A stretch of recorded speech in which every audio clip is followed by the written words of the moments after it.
Hey guys, welcome back to the channel. As you guys can see, the Corvette is back behind us. And yes, it's still torn apart. We're missing something there. It's right there. Now, I think you guys will have already seen those videos, so you know why that's off. So today we're actually kicking off a new build series for the car, and that is the search for traction. In the search for traction, we're going to have to make some major changes to the car, and that's going to include some suspension changes, some braking changes, some wheel changes, and some tire changes. In today's video, we're going to be going after the suspension and braking changes, and you guys might be wondering, well, how are you going to do that? You've got a Corvette with a Z06 brake kit on it. Well, what we're going to do there is actually go to a 15-inch brake conversion. Now, there's basically two ways you can change to a 15-inch brake kit. One, you can buy a set of C5 or C6 base brakes, buy the brackets for them, buy the calipers for them, and then you're going to have several rounds of fitting everything to the car, and then hitting it with a grinder, fitting the wheel to the car, and you might have to hit it with a grinder again. And I've seen people do that, which it's an okay way to do it. But by the time you've spent the money on a set of calipers that you're going to have to heavily modify with an angle grinder, you have to buy a set of brake pads, and, you might have to buy brake lines, and you still have to buy a rotor. So you've got 3 or 4 expenses right there that you've already spent money on. And yes, while you can find the calipers pretty cheap, the brackets are not. And usually you have to buy them as a set. You might be able to find the GM part number and buy that at Rock Auto or something like that. I haven't done that much research into it. So that's the first way. But the other big expense is you're going to still have to buy a set of spindles. And I think there's only one manufacturer that makes spindles, and that's LG Motorsports. And I believe their spindles are in the $700 price range. So you're already looking at $700-800 for the spindles, and then another $200 or $300 in calipers, rotors, brake pads, etc. Or you can just go ahead and buy a kit, which is what we've done, and this kit is provided by Carlyle Racing. This is what we've picked up. And this kit is a bolt-on kit. It comes with the CNC machine spindles for left and right and rear. It comes with your brand new set of rotors. It comes with your set of calipers. And these calipers are specially made by Willwood for Carlyle, and they are also 4-piston calipers. Now, you guys might be saying, hey, didn't you just drop like $1,500 for those brakes? No, I did not. I only spent, I believe it was around the $1,100 to $1,200 price mark for a set of calipers, for basically the rear brake kit and spindle kit from Carlyle. How did I spend so little money? I went to Streetcar Takeover in Charlotte, and they had a show discount of like, I think it was $200 or $300. It was a significant amount of money. And so I think their kit might be priced regularly around $1,500. And then if you do the C6 base brakes, you're still going to spend around $1,100. So for the, I think $1,200 I spent for this, it was well worth spending the extra $100 for literally a bolt-on kit. So this is going to be the official introduction to the traction project, and kicking this off by doing this 15-inch brake conversion. Now I'm going to have to go get the car up on the lift. I'm going to put on jack stands, get all the wheels off so that you guys will be able to see us install this kit on the car. Alright guys, it may look like we're up front, but actually we're out back. We have already gone ahead and got started in removing and loosening all the bolts that we need to. We have removed the 18mm bolt for the rear steering tie rod, if that's what you want to call that. Remove that. We removed the 21mm nut on the bottom, removed the 18mm nut up here.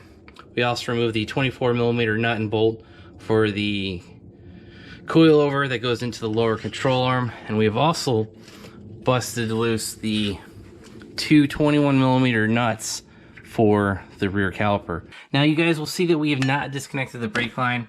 That is due to the fact I don't know the torque spec for the replacement caliper. You guys have to be careful with these brake banjo bolts, because I have over torqued these before and I have snapped them off inside a caliper. So I have to call Carlyle and get their spec for the banjo bolt that goes into the Willwood caliper. But with that being said, we should be able to remove the rotor. Whoa! That thing is quite heavy. Alright, got the rear rotor off.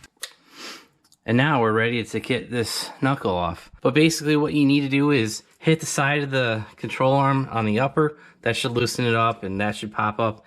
And the lower is a little bit more complex because you have the axle and the lower control arm holding in at the same time. So you have to hit it, you have to pull the axle, hit it. Eventually, this whole assembly will come off. It's a matter of order of operation. Do the top first, get the bottom, then the axle, or some combination of bottom and axle at the same time. Alright guys, I just had one of those random moments where you grab something and it just falls apart. Well, as you can see, we have the steering knuckle on the ground with the hub, all the sensors, and the axle is actually just sitting in the car.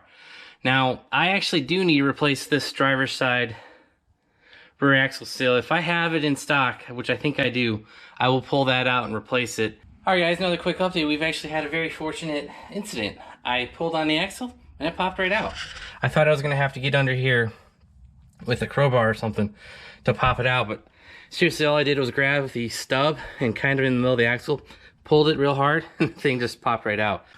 All right, now that we have that out, I'm going to use my axle seal removal tool to pop out this axle seal, and we'll replace it with this new one from GM. The part number is 19259473. I'll try to have linked it in this down in the description below if I can find one. So the rear seal came out in 2 pieces. I ended up using this tool like I was telling you about. Pop that out in 2 pieces, and we also have the new axle seal driven in. I ended up just using a big socket to drive in corner by corner by corner, and we got it fully seated. So let's go ahead, get this driver's side axle put back in, and we should be good with this repair. All right guys, we got the axle back in. The seal's been replaced, and I pushed the axle back up into the rear diff. We should be good there. And now it's actually time to work on the spindles themselves. As you guys will see, I actually have busted loose all of these T55 Torx bits, and I had to use my impact all the way on 3. And there might be red Loctite on these. That's kind of what I suspect, because, yeah, there you go. There's some red Loctite for you. Now that we have the bearing loose, you guys will see that, we have to get this ABS sensor off. Just use a screwdriver, pop that off, and we'll be able to get the bearing off the hub. Alright, you guys can see we have the CNC machined billet spindle. We have the hub on there, and what you need to do is line up the holes, and these will simply screw back into their former locations. And before you do that, make sure you guys put red Loctite on here. I'm just going to do this for mock-up purposes, but I will put red Loctite on here. And these torque to 100 and I believe it's 133 foot-pounds, something like that. Now we're going to be doing the hardest part of this entire install, and that is going to be actually getting this nut into the lower ball joint. I struggled with this for a few hours doing the passenger side last night. That's why this side's going by a lot quicker. There's a little machine pocket. I think you guys will be able to see that there, and the nut actually sits inside that machine pocket. So when you put the lower ball joint and all that through here, you can't attempt to tighten the bolt down after you put the ball joint in. You have to thread this in almost by hand, and as the ball joint tightens up, it only has this like 1/4 inch space right here to get tight in. So once you start putting that ball joint in, you basically have to hold the control arm and the axle at the same time and tighten it by hand, bit by bit, turn by turn. That's the unfortunate part. Kind of wish it was like the OEM, which had plenty of room to get the ball joint off, but I think that's part of the machining for the caster changes, as well as the lowering of this entire assembly so that we could fit the 15-inch brakes on here. All right, guys, we have finished everything. The e-brake cable is hooked back up. I do have to plug the electrical back in.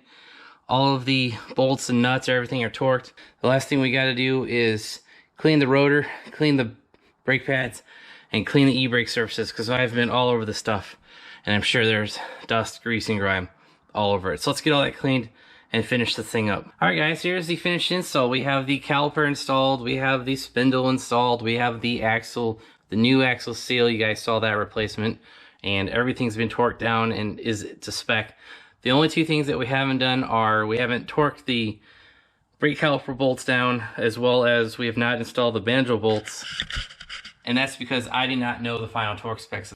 You guys seriously have to be careful with torque specs like that, just due to the fact the banjo bolts snap. I actually snapped one when I did the Brembo upgrade over on the SS, so you guys need to be careful about that. So when I later edit this video, I'm going to include that torque spec down below, because I will have already finished this when we actually edit the video. So I'll make sure you guys get that information, and that way you know what's good.